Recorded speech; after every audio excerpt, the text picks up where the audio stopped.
PIYA PARASANGA. It's a Maithili word that means in the embrace of the beloved.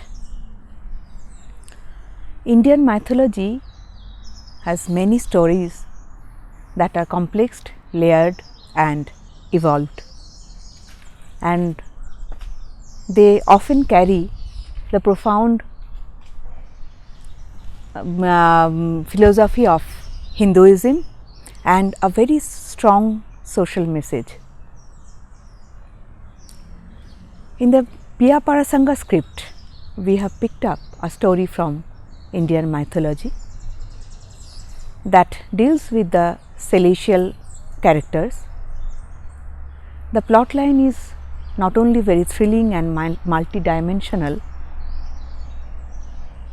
it carries a very strong social message that is relevant even in today's world.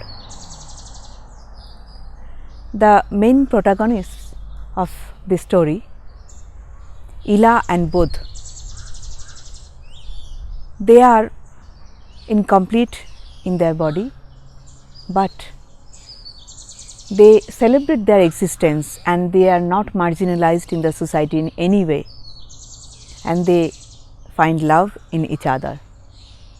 That's the social message this story from Puran carries. And not only the plot, but we have tried to experiment with the format also of the storytelling. We have tried to tell the story partly in narration and dance and partly in theatrical format. So now you will be watching PIYA PARASANGA, and I hope you all like it.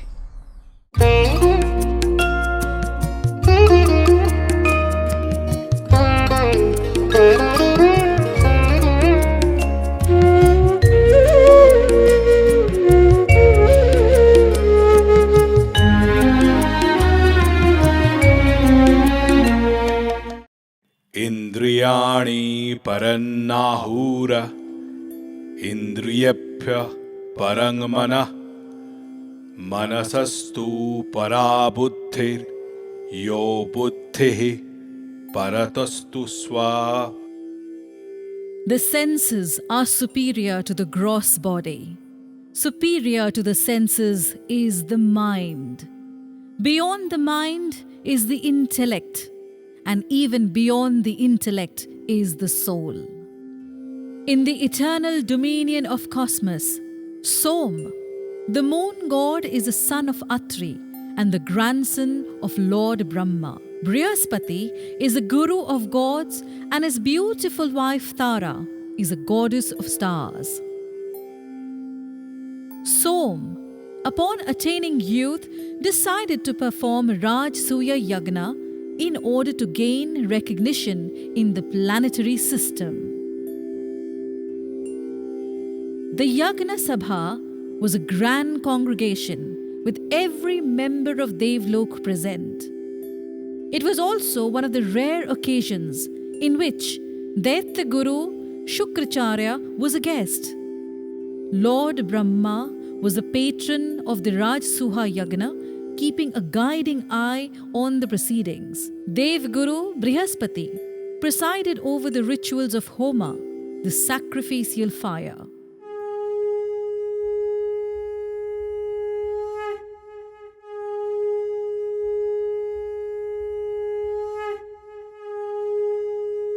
The conch sounded thrice to mark the inauguration of the sacred proceedings. Som, handsome in his early youth and bedecked in silver attire, entered the mandap. His glowing presence was enchanting, and so was his manner. Under the guidance of Brihaspati, he paid homage to the Trinity gods Brahma, Vishnu and Maheshwara, and thus the yagna started. Brihaspati initiated the rituals, seeking the blessings of gods. His melodious voice and distinct rendition mesmerized the audience as he chanted the hymns. The altar was surrounded by the sages performing Homa. Beyond them sat the distinguished guests and the wives of the priests. Tara sat in a corner, not quite at ease with the rest of the ladies. She was yet to adjust to the role of Dev Guru Patni.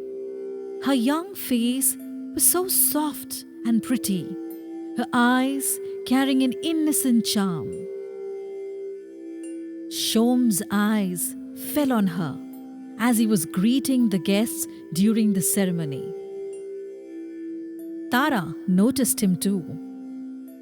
She blushed and shied away each time their eyes met, but the adulation was obvious in her expression.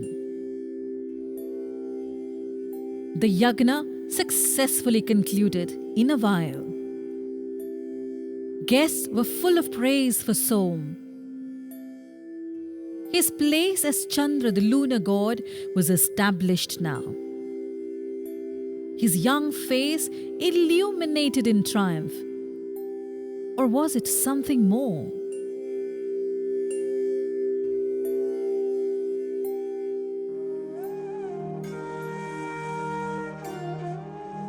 It was time for the guests to depart. Brihaspati also took his leave in some time. Som took care to see off the Devguru and his wife personally. Their eyes met one last time as she followed her husband. There was anguish in her expression. Som wished to touch that pretty face in earnest.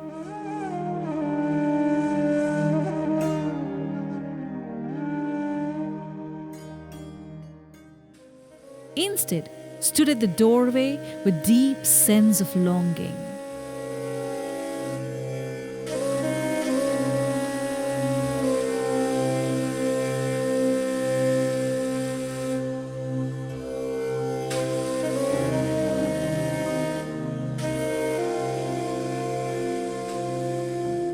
Shortly afterwards, Tara went missing from home while her husband was away on his duties.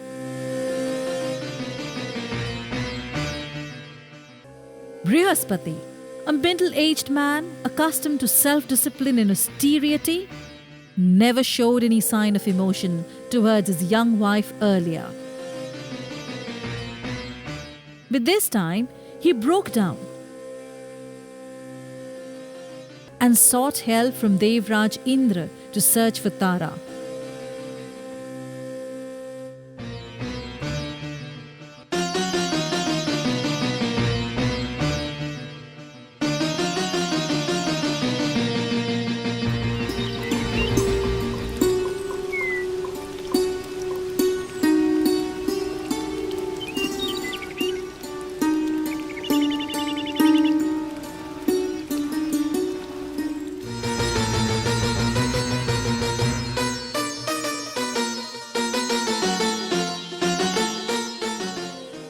It didn't take long for Indra to find out that Som had taken her away to his own abode.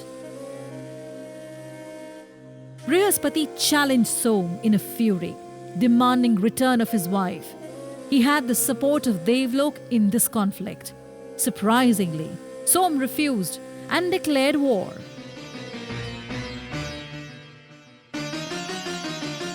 But he wasn't alone either. Shukracharya and his Asur clan were by his side.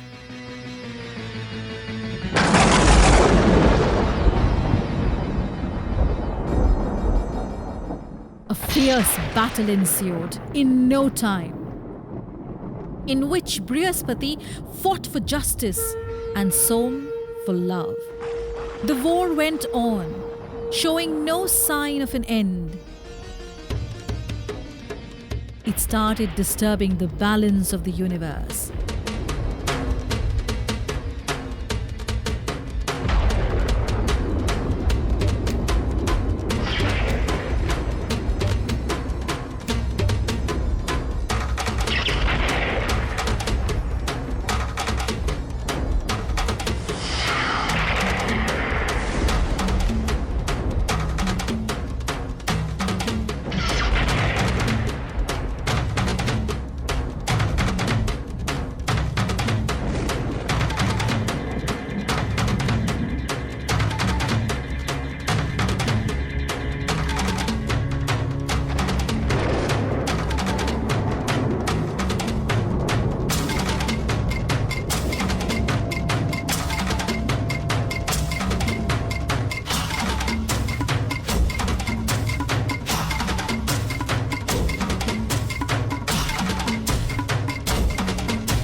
At this point, Brahma decided to intervene. He urged Tara to return to her husband, reminding her of her marital obligations. This will only lead to destruction. At the end, you will lose both your husband and beloved. Is that what you want? Tara didn't need any further persuasion. She followed Brahma to join her husband, leaving behind her emotions. The war came to an end at last.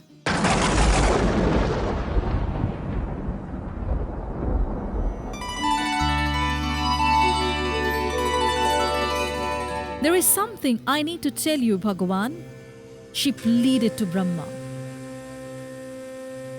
What is it, Putri? I'm pregnant with a child. Her voice quivered. Tears rolled down. Whose child is it? Brahma hesitated before asking. I bear the child of Som. It is a blossom of love.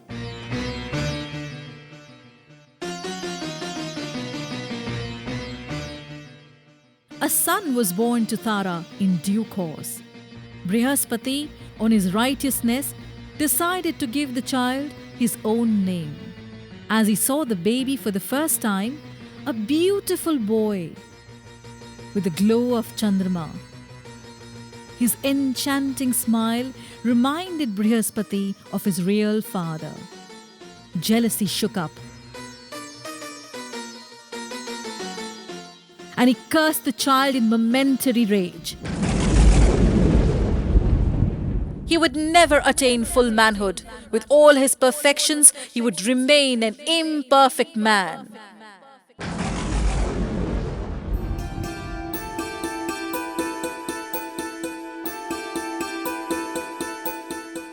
I bless you, my son.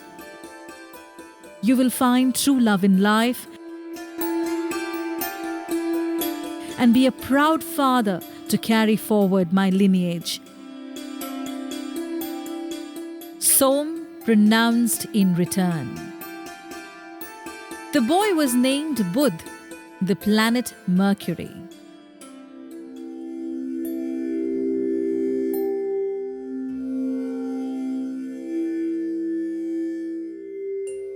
Vevaswat, a descendant of Manu, ruled the kingdom of Balhik. He was childless and very unhappy. Noticing his plight, Guru Vashisht suggested a Putra Kameshti Yagna, as he needed a male heir for his reign.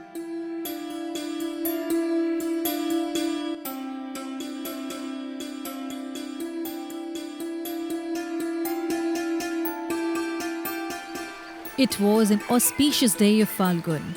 The mountain breeze carried the fragrance of a new bloom. Sweet chime of birds echoed in the air, marking the end of harsh winter. Queen Shraddha travelled to the bank of Iravati with her entourage. There she was to participate in the final offerings alongside her husband. She was a lonely lady deep down, despite all the wealth and power attached to the royalty. Her childless life needed a true company, someone she can claim as her own. The king wanted a child for the throne. Guru wanted it for carrying the lineage. It had to be a son, she knew. But could a son ever fill up the void in her? The beauty of the fount within a bower distracted her on the way. The rhythm of the water enchanted her. Why can't I have a daughter? Lively and beautiful, just like this, she sighed within.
Guru Vasishtha's yagna wasn't an easy one.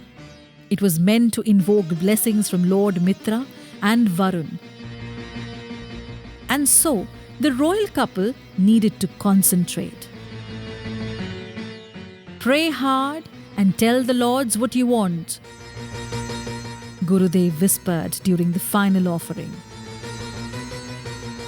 The couple obeyed, except Shraddha, who aspired for a daughter secretly.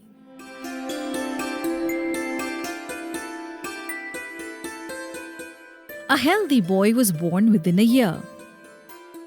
He was named Sadyumna. He is so beautiful, his smile as lively as that found in the bower. I would call him Ela.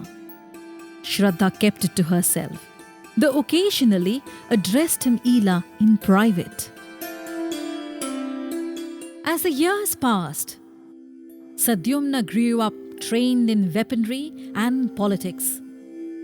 He was the future king of Malik after all. Deep down, however, he liked roaming the arbors and singing. The severe battle dresses he wore during rides he hated with vehemence. The touch of soft muslin and fragrance of jasmine braids always enticed him. How lucky those palace maidens were, he reflected in secret.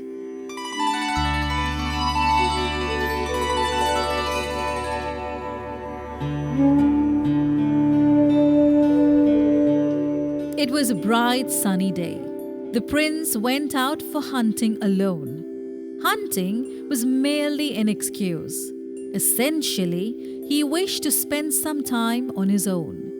As the day progressed towards the dusk, he spotted a beautiful doe in the scrublands and chased it. The doe ran through the vast jungle, cleverly tricking its stalker. Sadyumna wasn't easy to be shaken off either. He reached at the edge of a reed forest while tracking the charming creature. The doe had already disappeared inside the forest by then. Sadyumna hesitated and then dismounted his horse. He entered the forest on foot, entirely captivated. What is this place? Everything looks surreal in the twilight. Where has the playful doe disappeared? Oh, this is an enchanting fairyland, my lord. A sacred place. The dominion of goddess Uma, and known as Umavan. Only women are allowed to enter here. How do you know me, Bhadri? Who are you? I only brought you here. Don't you realize? I'm Yakshini Sama, the wife of Yaksha Samunya. I pray for Devi's forgiveness for entering here. I am living.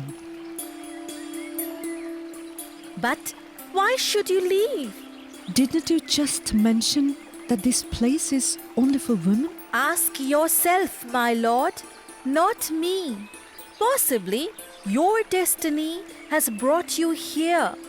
The lifelong quest would come to an end at last, and you will find the greater truth. I don't understand what you say.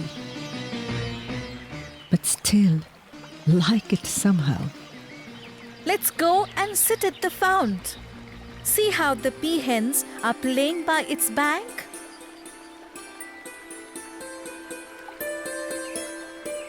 Wow, it's mesmerizing. And this exquisite face, beautiful, even in that severe headdress. Isn't this mesmerizing too? Please note the reflection on water. Is it a face of a man? Such enthralling smile and petite charm. It is an element of celebrating womanhood. Stop it, Yakshini. Stop at once. How dare you ridicule the crown prince of Balhik? Why? Is it insulting to be a woman? Goddess Uma, The savior of the universe is a woman too. I didn't say that. My birth was the outcome of prayers and yagna. The future of Balik rests on my shoulder. I spent my entire childhood training in politics and weaponry. These are all triumph of manhood. That's your obligation, my prince. You're evaluating yourself with the aspirations of your father and the society. Do you want to keep deceiving yourself forever?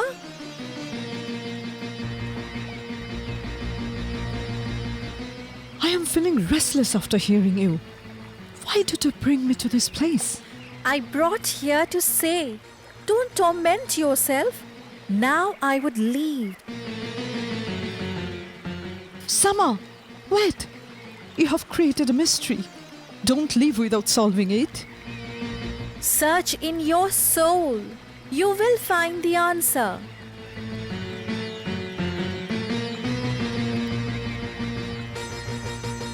Good luck, Prince.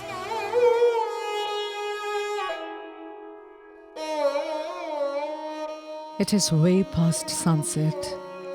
The night is getting stranger with each passing moment, and everything around here seems obscure. I am confused. The darkness is engulfing my conscience. It seems that I am the only wanderer in this entire forest. My feet are tired. And so is my soul. A glimpse of light. That's all I desire. Show me the light. Show me the light, Devima. I bow on your lotus feet.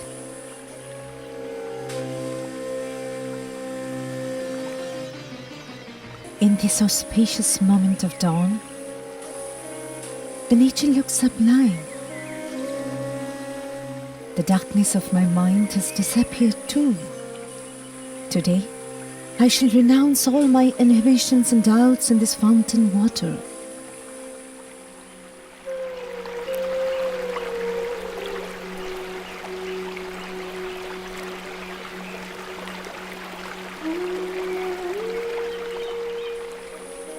It feels like a different me, as if I have taken a new birth. I'm overjoyed. A feeling of freedom is overpowering my senses. I can feel my spirit and that flock of birds flying away from their nest. Satumna disappeared in the darkness, leaving behind Ila.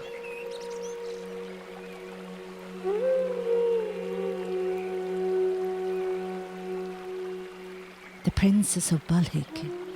Let the world know me as Manavi, the daughter of Manu.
There was a beautiful garden near Umavan, with varieties of flora and fauna enriching the ambience.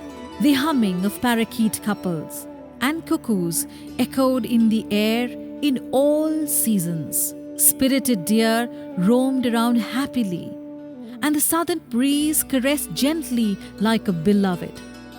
It was like an abode of everlasting spring that celebrated life. At the eastern corner of the garden, there was a lake. It had crystal clear water covered with scented water lilies. The celestial nymphs appeared here on every full moon to play, sing, and dance. The garden turned into a blissful heaven in those nights.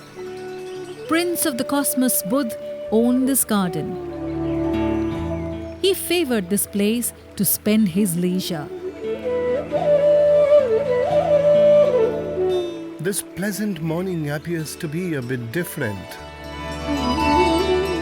There is happiness in the air. The birds are magnificent with fragrances. The cooing cuckoos sound euphonious like never before. As if I'm not alone here. There is someone very special present in this grove. Or is it my imagination? Am I daydreaming due to loneliness? But why should I feel lonely? Is it my self-pity? I am the center of this cosmos. Power, praise, and honor, I have all. What more is there to aspire for? This solitude is my own choice. I can't complain.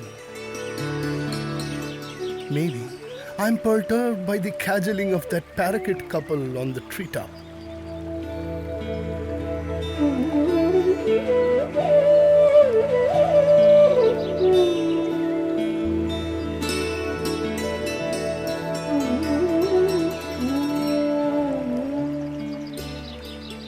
What an exquisite sight it is at the lakeside.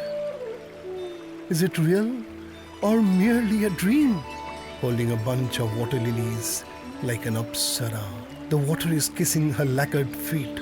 Those lustrous tresses are unfurled on her back like monsoon cloud, and the golden beam of early sun has highlighted her delicate features. Please don't leave. You are safe in this orchard. Forgive me, Arya. I didn't know this is your garden. This lake, the lilies, they are so lovely. Are they as lovely as you? Those lilies are honored by your caress. I am honored too. It's getting late. I shall take my leave now. Do you wish to leave without revealing your identity? How does it matter? Take that. I am anonymous. You can't be anonymous. There is a sign of royalty on your forehead. Please tell me who you are. I am Ila, and I live in the neighboring Umavan. That's my only identity. May I know about yours, Dev? I am Buddh, a member of the cosmos. It's a privilege to know you, dear lady. You are the Prince of the Cosmos Buddh. Take my bow, Dev. This is such an honor to get your favor. It's already late. I will be missed in the Umavan. Please let me go now. I can allow you to leave if only you promise to return tomorrow again.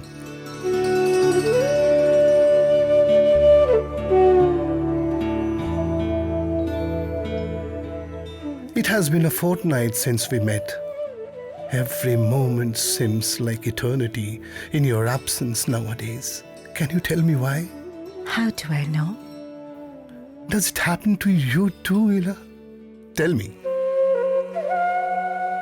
Is it necessary to express everything in words? Do you love me, Ila? Please don't remain silent. Will you marry me, my love? That's not possible, Dev. Why not? If you love me, you will agree to marriage. How much do you know me, Arya?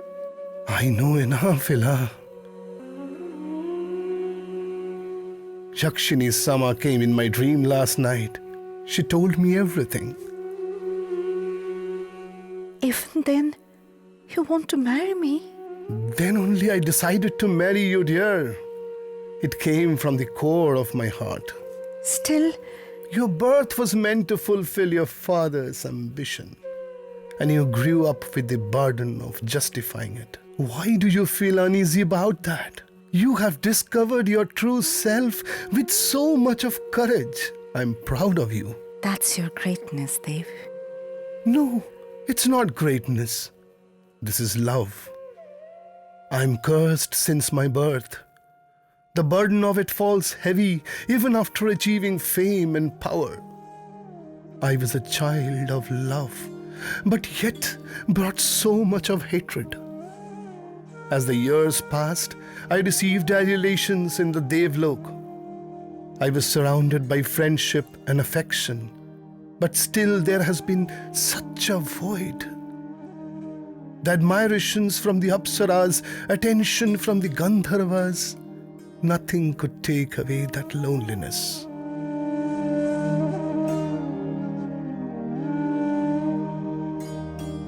You know why? You know why?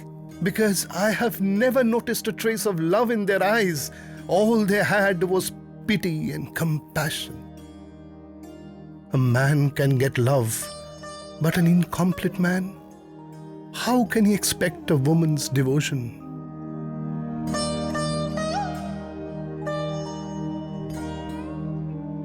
You are the greatest man in my eyes, Dev. Your integrity, generosity, patience, these are the real sign of manhood. I am blessed to have your affection. Do you truly believe so? Look into my eyes, Arya. You will know.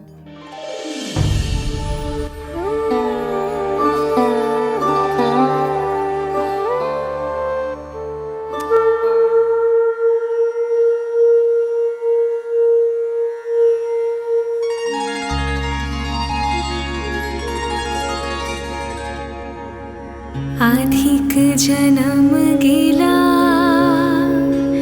तब नारी जन्म पाई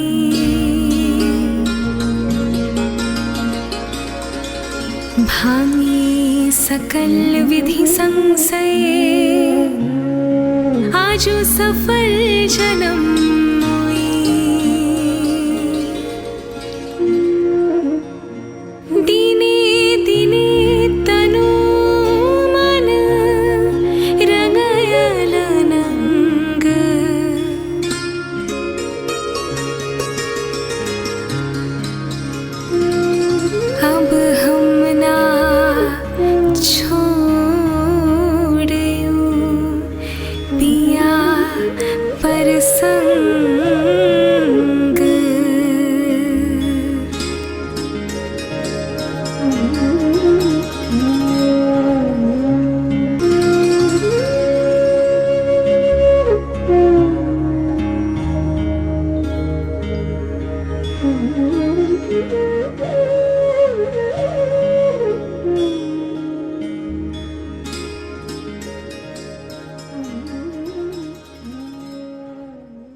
Budh and Ela had a blissful married life.